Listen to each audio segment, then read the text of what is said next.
अस्सलामुअलैकुम। कैसे उम्मीद करता हूँ आप लोग खैरियत से होंगे। इससे पहले हमने कुछ टॉपिक पढ़े थे जिसमें हमारे पास ट्रिग्नोमेट्री इन्वॉल्व था, reverse order of integration involve था। यह टॉपिक हमने पढ़े थे।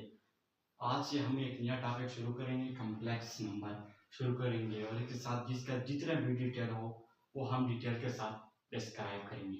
सबसे पहले हम आते हैं कम्प्लेक्स नंबर की डिफिनीशन कर देते हैं कि कम्प्लेक्स नंबर क्या होता है। याद रखें हमारे पास कम्प्लेक्स नंबर वो होता है जिसका एक पार्ट हमारे पास जिसका जो रियल पार्ट जिसका एक पार्ट हमारे पास रियल होगा और दूसरा हमारे पास इसका इमेजिनरी पार्ट। वो नंबर जो रियल और इमेजिनरी नंबर से बन जाते हैं उस नंबर को हम कम्प्लेक्स नंबर कहेंगे। याद रखें हमारे पास कम्प्लेक्स नंबर किस तरह रिप्रेजेंटेशन इस तरह है, a प्लस बी आयोटा। इसका मतलब ये हुआ कि हमारे पास एक कम्प्लेक्स नंबर है जिसका ये पार्ट हमारे पास रियल है, या हमारे पास इसका रियल पार्ट है और ये इसका इमेजिनरी पार्ट, इसका इमेजिनरी पार्ट है। याद रखें हमारे पास हमेशा के लिए इमेजिनरी पार्ट के साथ हमारे पास आयोटा होगा। वो पार्ट जिसके साथ आयोटा हो तो हमारे पास इमेजिनरी पार्ट होगा। जब हम लिख देते हैं तो हम इस तरह लिखते हैं, for example a plus B iota, ये इसका जनरल फॉर्म है।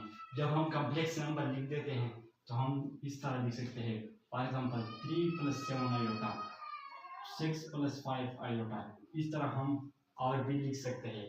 या हमारे पास कम्प्लेक्स नंबर है, अगर कोई हमको कह दे कि इसका रियल पार्ट कौन सा है तो मैं इसको लिख दूंगा कि इसका रियल पार्ट हमारे पास 3 है। जब वो हमको कह देंगे कि इसका इमेजिनरी पार्ट कौन सा है तो मैं सिर्फ 7 लिख दूंगा, इसके साथ आयोटा मेंशन नहीं करूंगा। तो इसका इमेजिनरी पार्ट हमारे पास 7 होगा। याद रखिए जब आपको गिवन होता है कि इस कम्प्लेक्स नंबर का इमेजिनरी पार्ट मालूम कर दे तो इसके साथ फिर आप लोग आयोटा नहीं लिखेंगे।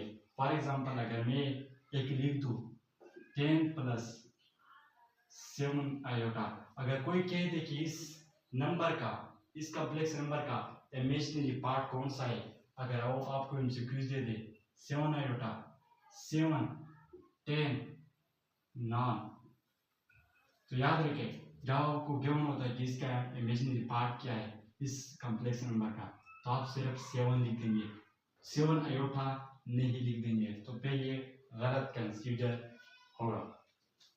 ये हमारे पास कम्प्लेक्स नंबर का डिफिनीशन था, उसमें मैंने एक एमसीक्यूज भी पढ़ दिया।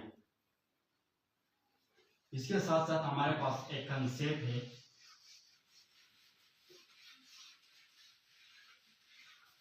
इसके साथ साथ हमारे पास एक कंसेप्ट है कि every real number is a complex number.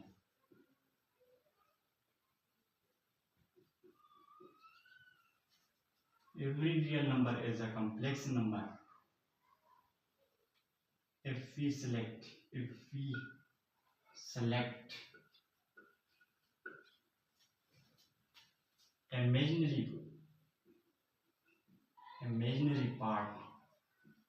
imaginary part as 0। याद रखिए हम इस तरह लिख सकते हैं कि हम हर रियल नंबर को एज अ कम्प्लेक्स नंबर लिख सकते हैं, लेकिन ट्विस्ट ये है कि इसमें हमारे पास फिर इमेजिनरी पार्ट 0 होगा। फॉर एग्जांपल मैं लिख सकता हूँ 0 plus 7 plus 0 iota, 10 plus 0 iota. तो ये याद रखिए ये हमारे पास क्या है, ये हमारे पास रियल नंबर है। ये मैंने एज अ कम्प्लेक्स नंबर लिख दिया। जब मैंने ये कम्प्लेक्स नंबर लिख दिया तो इसका इमेजिनरी पार्ट के साथ मैंने 0 लगा लिया। अगर मैं 0 से लेस देन या बड़ा वाला आंसर लिख दूँ यहाँ पे तो फिर ये बन जाएगा हमारे पास एज अ कम्प्लेक्स नंबर। लेकिन याद रखिए ये हमारे पास रियल नंबर है जिसका इमेजिनरी पार्ट हमारे पास 0 के बराबर होता है। तो हम ये लिख सकते हैं कि हम एवरी कॉम्प्लेक्स नंबर हम लिख सकते हैं कि एवरी रियल नंबर हम लिख सकते हैं as a complex number, but we should select the imaginary part is equal to 0। तो याद रखिए, इस तरह अगर हमारे पास सिचुएशन आ जाए कि ऐसा कॉम्प्लेक्स नंबर आ जाए कि जिसका इमेजिनरी रियल पार्ट हमारे पास 1 हो और इमेजिनरी पार्ट 0 हो, तो इस नंबर को हम फिर यूनिट कॉम्प्लेक्स नंबर कह देंगे। यूनिट कॉम्प्लेक्स नंबर कह देंगे, यानी वो नंबर जिसका रियल पार्ट हमारे पास 1 हो और इमेजिनरी पार्ट 0 हो, तो इस नंबर को हम यूनिट कॉम्प्लेक्स नंबर कह देंगे। याद रखिए, यूनिट कॉम्प्लेक्स नंबर का ऑर्डर फिर हमारे पास कुछ यूं तरह होता है 1 एंड 0। याद रखिए, यह हमारे पास यूनिट कॉम्प्लेक्स नंबर